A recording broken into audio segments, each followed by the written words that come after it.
Este episódio é baseado no caderno de estudos elaborado pelo professor Dr. Marcelo Lessa, idealizador e mentor do projeto ENAC Turbo. Olá! Hoje a gente vai mergulhar no caderno 11 do projeto. E ele traz dois temas que, olha, à primeira vista parecem bem distantes. Verdade. Mas que no fundo estão ligados pela dignidade humana. O registro de óbito de desaparecidos políticos e o registro de natimorto. Exato. São assuntos que pedem uma precisão técnica absurda, mas, ao mesmo tempo, são carregados de sensibilidade, de história. Totalmente. Sem dúvida. Porque de um lado a gente tem um ato de reparação. A doutrina até chama de justiça de transição, né? É o Estado tentando fechar uma ferida histórica. A ferida da ditadura. Isso. E do outro lado a gente vê a evolução do direito para acolher o luto gestacional, que é uma das dores, assim, mais profundas que uma família pode enfrentar. E a nossa missão aqui, então, é essa: decifrar os detalhes técnicos, as possíveis pegadinhas da FGV nesses assuntos. Sempre usando como guia o material excelente do professor Lessa. Perfeito. Então vamos começar por essa reparação histórica. O registro de óbito de desaparecidos políticos, ele ganhou um contorno muito mais claro, mais prático, com a recente Resolução 601 de 2024 do CNJ, né? Nossa, um passo gigantesco. Imagino. Um passo fundamental. A base legal, ela já existia. A gente tinha a Lei 9.140, lá de 95, e a Lei da Comissão Nacional da Verdade, a 12.528. Certo. Mas a resolução do CNJ veio para padronizar, para dar efetividade a esse direito. E, olha, para qualquer prova, o primeiro ponto de atenção é o marco temporal. Ah, sim. Datas. Exato. A lei não cobre todo e qualquer desaparecido. É um período bem específico. E que período é esse? Porque isso é o tipo de coisa que a banca adora cobrar. Com certeza. O período que a lei cobre vai de 02 de setembro de 1961 até 5 de outubro de 1988. A lei considera como mortas as pessoas que desapareceram nesse intervalo, sabe?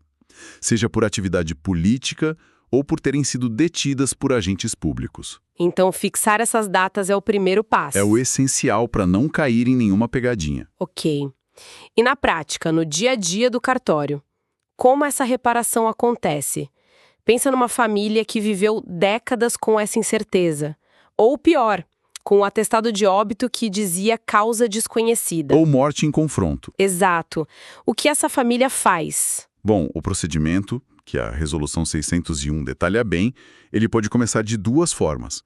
Ou a requerimento da família, ou, o que é interessante, de ofício. De ofício? Como assim? Via comunicação do Operador Nacional do Registro Civil, o ONCRPN, que centraliza essas informações. A fonte primária para tudo isso é uma só, o relatório final da Comissão Nacional da Verdade. Uhum. Mas o ponto mais forte, e que o professor Lessa destaca muito bem como uma provável questão de prova, é a causa da morte. Ah, aqui a coisa fica realmente séria. A causa da morte nesses casos não é uma descrição médica, né? É quase uma declaração. É uma declaração política e jurídica. E o material ressalta uma coisa fundamental. O texto é padronizado. Isso é muito incomum. E por que essa rigidez toda? Qual a razão de um texto obrigatório? Essa é a pergunta-chave. Porque vai no centro da questão. A padronização não é só burocracia, entende? É a forma que o Estado encontrou para garantir que a narrativa oficial em todos os cartórios do Brasil seja a mesma. Uma só. Uma só. A de reconhecimento do ato ilícito do próprio Estado. E de reparação. Evita que um oficial escreva uma coisa, outro escreva outra.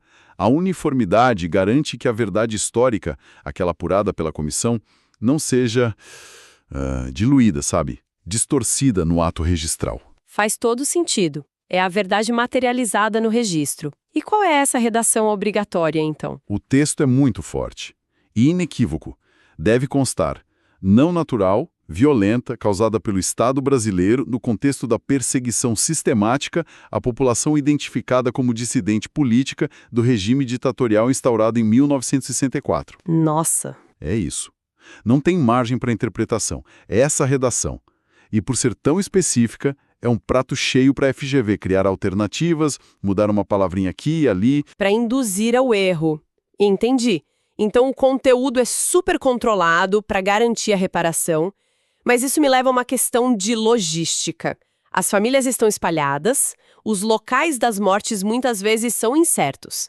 Como a lei resolve o problema de onde fazer esse registro? A resolução foi muito inteligente nisso. Ela criou uma ordem de competência, tipo uma hierarquia, para não ter conflito. Um passo a passo. Exato. A primeira regra é registrar no cartório do local do falecimento.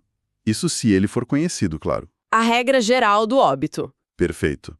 Mas, como a gente sabe, em muitos desses casos, o local é incerto. E aí entra o plano B, imagino. Exatamente. Se o local da morte é incerto, a competência passa a ser do cartório do domicílio da pessoa interessada, da família que está pedindo. Ah, isso facilita muito o acesso. É uma medida de acesso à justiça. E, em último caso, como terceira opção, o registro pode ser feito no cartório onde foi lavrado o nascimento do desaparecido. Criando um vínculo com o primeiro registro da vida da pessoa. Exato, fecha o ciclo. Essa hierarquia clara ajuda demais. E para fechar essa parte, o material do professor Lessa destaca 2 princípios que, assim, são a cereja do bolo dessa legislação. Sim, e são princípios que blindam esse direito. Primeiro, gratuidade total. Absolutamente nenhum emolumento pode ser cobrado. Por nenhum ato. Nenhum. Registro, retificação, certidões, nada. E o segundo é a vedação expressa de recusa pelo oficial. O registrador não pode, sob hipótese alguma, se negar a fazer o ato. E se ele se negar? A recusa injustificada acarreta responsabilidade disciplinar. É um comando direto, não tem brecha. Entendi. Essa ideia do registro como reparação, como dignidade, é um gancho perfeito para o nosso segundo tema, o natimorto.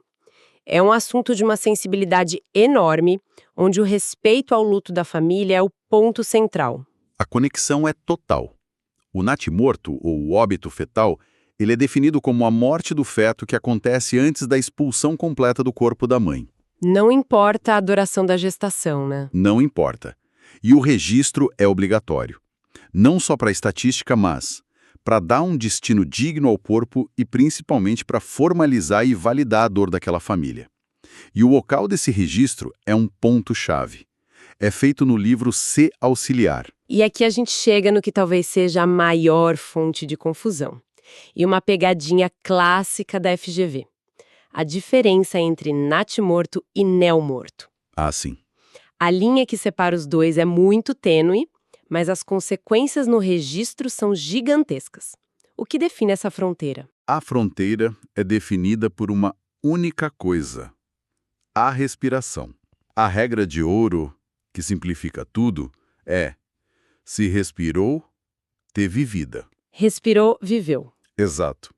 Se teve vida, adquiriu personalidade jurídica mesmo que por um segundo. O natimorto é aquele que nasce morto, não apresenta nenhum sinal de vida. Para ele, o caminho é um só: um registro único e exclusivo no livro C auxiliar. E o neomorto? O neomorto é a tragédia da criança que nasce com vida. Respira, chora, o coração bate, mas infelizmente falece logo depois.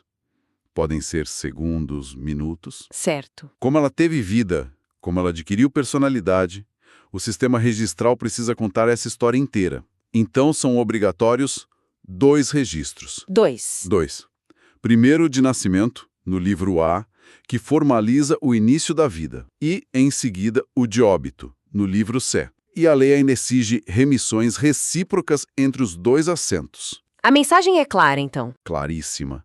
Se respirou, jamais será no livro C auxiliar. Essa distinção é vital. E falando em dignidade, uma das mudanças legislativas mais tocantes que o professor Lessa aborda é a do direito ao nome do natimorto. Parece algo tão básico, mas que foi negado por tanto tempo. Foi uma evolução de uma humanidade imensa, trazida pela Lei 15.139. Agora, e essa palavra é importante, é facultado aos pais dar um nome e sobrenome ao natimorto. Facultado, não obrigatório. É um direito. É um direito. Se os pais quiserem, podem dar o prenome, compor com os sobrenomes da família, como fariam com qualquer filho. E isso muda tudo, porque nomear é dar identidade, é reconhecer. E o que me chama muito a atenção é a retroatividade dessa lei. Isso é muito poderoso. Significa que uma família pode revisitar uma perda de décadas atrás e ressignificar aquele luto. Como isso funciona para o oficial? Exato. O impacto psicológico disso é imenso. Na prática, a família que teve um natimorto registrado no passado, quando só constava natimorto de fulana, pode ir ao cartório a qualquer tempo e pedir a averbação do nome escolhido. A qualquer tempo. A qualquer tempo. O oficial vai fazer uma anotação na margem do registro original, incluindo o nome. Imagina o que é para uma mãe, com seus 70 anos, poder finalmente ver o nome do seu filho, João, num documento oficial. O registrador se torna ali um agente de cura. É uma dimensão da nossa atividade que muitas vezes passa despercebida. Agora, com essa faculdade de dar um nome, surgem detalhes técnicos que são perfeitos para uma prova, né? Com certeza. Primeira pegadinha. Se o nome é facultativo, como fica o índice do livro? Boa pergunta. O índice do livro C auxiliar é feito obrigatoriamente pelos nomes dos pais. O nome do natimorto pode até constar, mas o dos pais é o elemento essencial para a busca. Certo. E a segunda? A segunda, e talvez a mais importante, para o natimorto não será gerado CPF. Ah, isso é crucial. O CPF está ligado à personalidade civil, que se adquire com o nascimento com vida. Como o natimorto não nasceu com vida, não há que se falar em CPF. É um detalhe que a FGV adora explorar. Certo. A gente mergulhou fundo nos detalhes.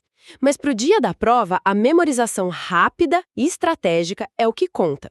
Vamos seguir a estrutura de fichamento do professor Lessa e consolidar esses pontos-chave. Ótimo. Vamos lá, um bate-bola rápido para fixar. Começando pelo natimorto. Livro para o registro. Livro C auxiliar, sem exceção. O direito de dar nome. É um dever ou uma faculdade? Uma faculdade dos pais. E muito importante. A lei tem efeito retroativo. Permite a averbação em registros antigos. E o ponto crucial que acabamos de falar? Gera CPF para o natimorto? Não, de jeito nenhum. CPF é só para quem nasce com vida. Perfeito. Agora, o neo-morto. Nasceu vivo e morreu logo depois. Qual o procedimento? 2 assentos obrigatórios. Nascimento no livro A, seguido pelo óbito no livro C. E com remissões entre eles. Jamais no livro C auxiliar. Excelente. Mudando de tema. Desaparecidos políticos. O marco temporal que a lei abrange. De 2 de setembro de 1961 a 5 de outubro de 1988. A causa da morte. O oficial pode descrever livremente. Negativo. Tem um texto padronizado obrigatório que atribui a morte violenta à ação do Estado brasileiro durante o regime ditatorial. E a competência para o registro? Qual é a ordem? É uma hierarquia. Primeiro, o cartório do local do falecimento. Se for incerto, o do domicílio do interessado. E, por último, o do local de nascimento do desaparecido. E para fechar nossa revisão estratégica, os 2 princípios fundamentais. Gratuidade total e a vedação expressa de recusa pelo oficial, sob pena de responsabilidade disciplinar. A ideia é que esses pontos funcionem como gatilhos mentais na hora da prova, né? Flashes de informação. Exato. Depois de toda essa análise técnica, fica muito claro que a gente está falando de algo muito maior que só assentos e livros. O que esses 2 temas juntos ensinam sobre a essência do registro civil? Eles nos mostram, e o professor Lessa reflete sobre isso no material, que o registrador civil é, muitas vezes, um guardião da memória e um promotor da dignidade. Ao averbar o nome num registro de natimorto, ele não está só cumprindo uma lei. Ele está validando a existência, o amor, o luto daquela família. Certo. E ao retificar o óbito de um desaparecido político, ele participa ativamente da reescrita da história do país. Ele substitui a mentira pela verdade. Devolve a honra a quem foi silenciado. O registro cura feridas. Exato.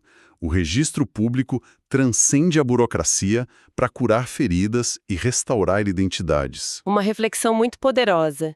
E fica o pensamento da quem nos acompanha, de que outras formas o registro público, que parece tão formal, atua como essa ferramenta de transformação social e de garantia da dignidade humana no nosso dia a dia? Boa pergunta. Podcast produzido a partir do conteúdo do Projeto ENAC Turbo, sob autoria e orientação do professor doutor Marcelo Lessa.